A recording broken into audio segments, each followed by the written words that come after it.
and welcome to Bookspot. I'm Earl Weinberg. This time we will conclude our reading of The Star Beast by Robert Heinlein. We have now got almost all our ducks lined up. Lummox is reunited with its people. John Thomas is ready and willing to go off with Lummox. And there's one last detail. Chapter 17. 97 pickle dishes. Send her in. Mr. Kiku composed himself nervously, giving the tea tray one last glance, making sure that the intimate little conference room was all that he wished of it. While he was thus fussing, a door dilated, and Betty Sorensen walked in and said sweetly, "Hello, Mr. Kiku," and seated herself with composure. He said, "How do you do, Miss Sorensen? Call me Betty. My friends all do." "Thank you. I should wish to be one." He looked her over and shuddered. Betty had been experimenting with a new design of bars. It made her face somewhat like a checkerboard. Besides that, she had evidently been shopping and was dressed in styles far too old for her. Mr. Kiku was forced to remind himself that customs varied. My dear young lady, the purpose of this consultation is somewhat difficult to explain. Make it easy on yourself. I'm in no hurry. Will you have tea? Let me pour for us. It's chummier." He allowed her to, then sat back with his cup in a relaxed attitude he did not feel. "I trust you have been enjoying your stay?" "Oh, my, yes. I've never been able to shop before without counting pennies. Everybody should have an expense account." "Enjoy it. I assure you it will never show in the annual budget. Literally. Our discretionary fund." You are an orphan, are you not?" "A legal orphan. I'm a free child. My guardian is the Westville Home for Free Children." "Why?" "Then you are not of age?" "Depends on how you look at it. I think I am. The court says not. But it won't be long now, thank goodness." Yes. Perhaps I should say that I knew all this. I figured you did. What's it all about?" Perhaps I should tell you a little story. Did you ever raise rabbits or cats?" "I've had cats." "We have run into a difficulty with the Rochia we know as Lummox. Nothing disastrous. Our treaty with him is not affected, since she has given her word. But shall we say that if we could oblige Lummox in a certain matter, it would make for better feelings, better future relations?" "I suppose we shall say so, if you say so. What is it, Mr. Kiku?" We are both aware that this Rochia Lummox has long been a pet of John Thomas Stewart." "Why, certainly. It worked out funny, didn't it?" Yes. And that Lummox was the pet of John Thomas's father before him, and so on for 4 generations." "Yes, of course. Nobody could want a sweeter pet." "Now, that is just the point, Miss Sorensen, Betty. That is the point of view of John Thomas and his forebears. But there are always at least 2 points of view. From the viewpoint of Lummox, he was not a pet. Quite the contrary. John Thomas was his pet. Lummox was engaged in raising John Thomases." Betty's eyes widened, then she started to laugh and choked. "Mr. Kiku! Oh, no!" "I'm quite serious. It is a matter of viewpoint, and made more reasonable by considering relative lifetimes. Lummox has raised several generations of John Thomases. It was Lummox's only hobby and principal interest. Childish, but Lummox was, and still is, a child." Betty got herself under control to the point where she could talk through the giggles. "Raising John Thomases. Does Johnnie know about this?" "Well, yes, but I explained it to him somewhat differently." "Does Mrs. Stewart know about this?" I haven't found it necessary to tell her." "May I tell her? I want to see her face. John Thomas's. Oh, my."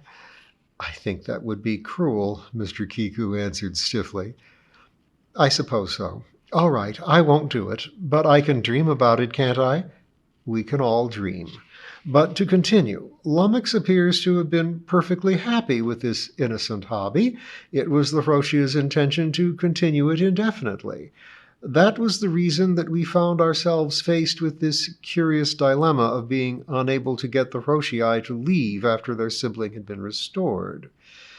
Lummox wishes to continue raising John Thomases. He hesitated. Finally, Betty said, "Well, Mr. Kiku, go on." Um, what are your own plans, Betty? Miss Sorensen? Mine? I haven't discussed them with anyone. Pardon me if I was unduly personal. You see, there are requirements in any endeavor, and Lummox, it appears, is aware of one of the requirements. Let's put it this way. If we have here a rabbit or a cat... He stopped dead, unable to go on. She searched his unhappy face. Mr. Kiku, are you trying to say that it takes 2 rabbits to have more rabbits? Well, yes, that was part of it. Now, really, why make such a fuss about it? Everybody knows it. I suppose the rest is that Lummox knows the same rule applies to John Thomas's? He could only nod dumbly. You poor dear, you should have written me a note about it. It would have been less strain on you. I suppose I'll have to help you with the rest, too. You thought I might figure in this plan somehow? I had no wish to intrude, but I did want to sound out your intentions. Am I going to marry John Thomas? I've never had any other intention, of course. Mr. Kiku sighed. Thank you. Oh, I won't be doing it to please you. Oh, no, I was thanking you for assisting me. Thank Lummy. Good old Lummy. You can't fool Lummox. I take it that this is all settled? I haven't proposed to him yet, but I will. I was waiting until it was a little nearer time for the ship to leave. You know how men are, nervous and skittery. I didn't want to leave him time to worry. Did your wife propose to you right off, or did she wait until you were ripe for the kill? Well, the customs of my people are somewhat different. Her father arranged it with my father. Betty looked shocked. Slavery, she said baldly. No doubt. However, I have not been unhappy under it. He stood up. I am glad that we have concluded our talk so amicably. Just a moment. There are 1 or 2 other matters. Just what are you doing for John Thomas, Mr. Kiku? Eh? What's the contract? Oh, financially, we mean to be liberal. He will devote most of his time to education, but I had thought of giving him a nominal title in the embassy, special attaché or assistant secretary or some such. Betty remained silent. Of course, since you are going along, it might be well to give you a semi-official status too. Say, special aide with the same salary. It would give you to a nice nest egg if you return, when you return. She shook her head. Johnnie isn't ambitious. I am. Yes? Johnnie is to be the ambassador to the Roshii. Mr. Kiku had grave trouble talking. At last he managed to say, My dear young lady, quite impossible. That's what you think. Look, Mr. McClure got cold feet and welched on you, didn't he? Don't beat around the bush. By now I have my connections inside your department. He did. Therefore, the job is open. It's for Johnnie. But, my dear, he said weakly, it is not a job for an untrained boy, much as I think of Mr. Stewart. McClure was going to be dead wood, wasn't he? Everybody knows that Johnnie would not be dead wood. Who knows the most about Roshii? Johnnie. My dear, I admit his special knowledge. I grant that we will make use of it. But ambassador? No. Yes. Chargé d'affaires? That's an awfully high rank, but I'm willing to stretch a point. But Mr. Greenberg must be the ambassador. We require a diplomat. What's so hard about being a diplomat? Or, to put it another way, what could Mr. McClure do that my Johnnie can't do better? He sighed deeply. You have me there. All I can say is that there are situations which I am forced to accept, knowing them to be wrong, and others that I need not accept. If you were my own daughter, I would paddle you. No. She grinned at him. I bet I outweigh you. But that's not the point. I don't think you understand the situation. No. Johnnie and I are important to you in this dicker, aren't we? Especially Johnnie. Yes, especially Johnnie. You are not essential, even in the raising of John Thomases. Want to put that to a test? Do you think you can get John Thomas Stewart 1/2 inch off this planet if I set myself against it? Hmm, I wonder. So do I. But I've got nerve enough to put it to a trial. If I win, where are you? Out on a windy field trying to talk your way out of a mess again, without Johnnie to help you. Mr. Kiku went over to a window and looked out. Presently he turned. More tea? Betty asked politely. Thank you, no. Miss, do you have any idea what an ambassador extraordinary and minister plenipotentiary is? I've heard the term. It is the same rank and pay as an ambassador, except that it is a special one. This is a special case. Mr. Greenberg will be the ambassador and carry the authority. The special and purely nominal rank will be created for John Thomas. Rank and pay, she answered. I'm acquiring a taste for shopping. And pay, he agreed. Young lady, you have the morals of a snapping turtle and the crust of a bakery pie. Very well, it's a deal, if you can get your young man to agree to it. She giggled. I won't have any trouble. I didn't mean that. I'm betting on his horse sense and natural modesty against your avarice. I think he'll settle for assistant embassy secretary. We'll see. Oh, yes, we'll see. By the way, where is he? Eh? He's not at the hotel. You have him here, don't you? He is here, as a matter of fact. Good. She walked up and patted him on the cheek.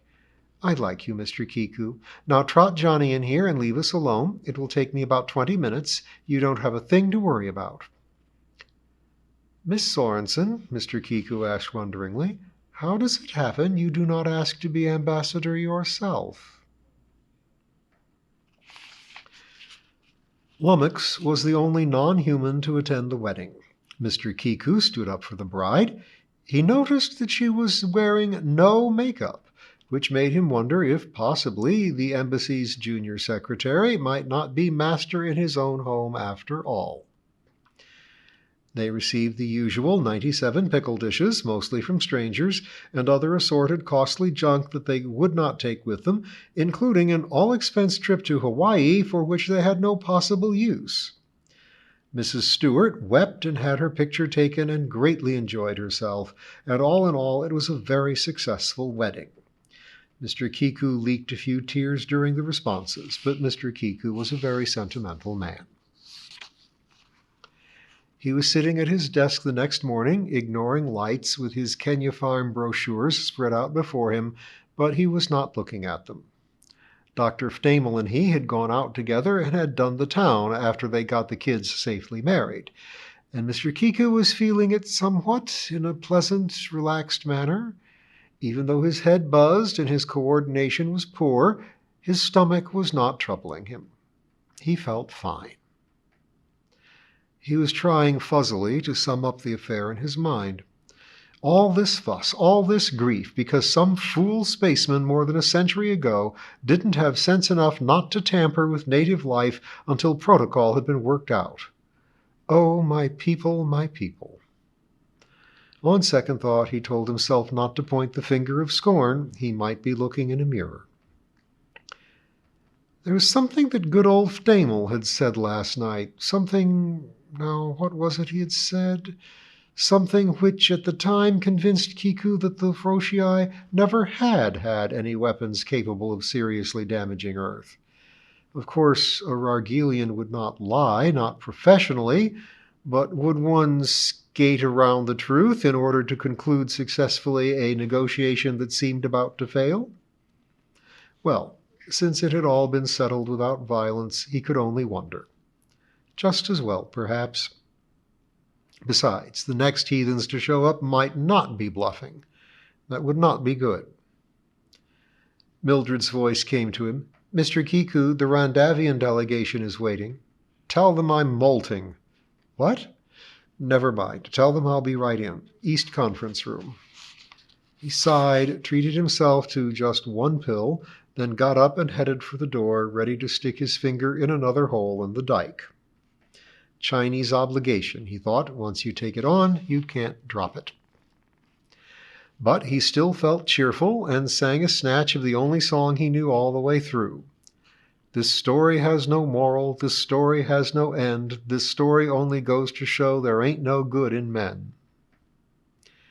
In the meantime, out at the spaceport, the new Secretary for Spatial Affairs was seeing off the noble Frosii, Her Imperial Highness the Infanta of that race, 213th of her line, heiress to the matriarchy of the Seven Sons, future ruler over 9 billion of her own kind, and lately nicknamed Lummox, contentedly took her pair of pets aboard the Imperial yacht. The end.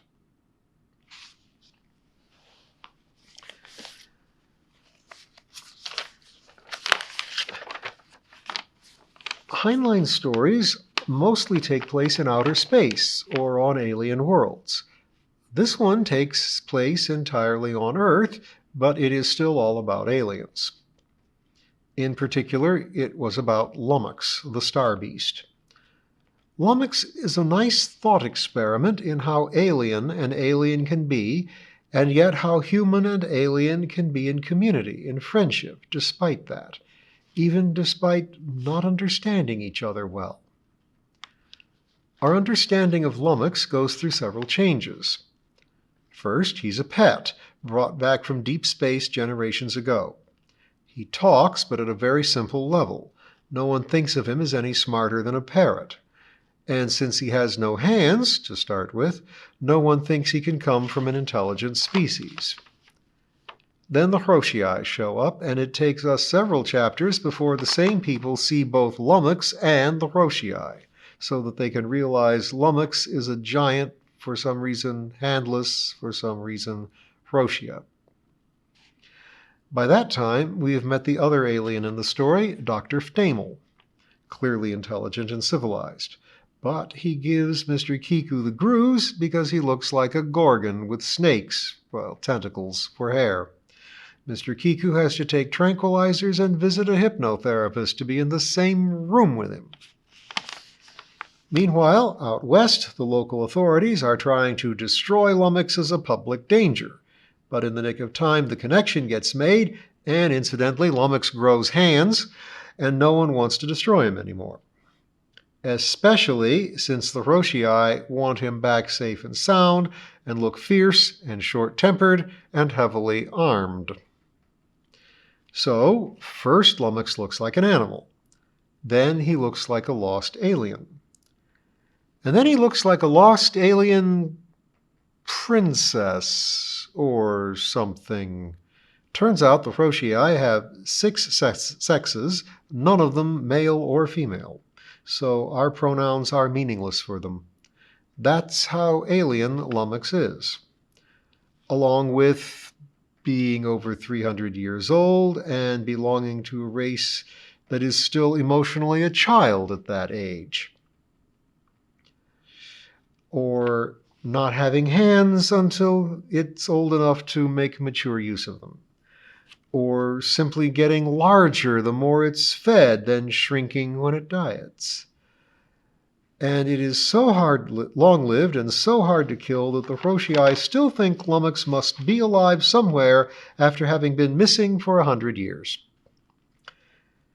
And it can never speak a second language very well, which is why Lummox seems so childlike, along with being a child. But despite all that alienness, Lummox loves Johnnie. Despite the alienness between them, they love each other, and they protect each other. In the first half of the book, Johnnie bends heaven and earth to protect Lummox.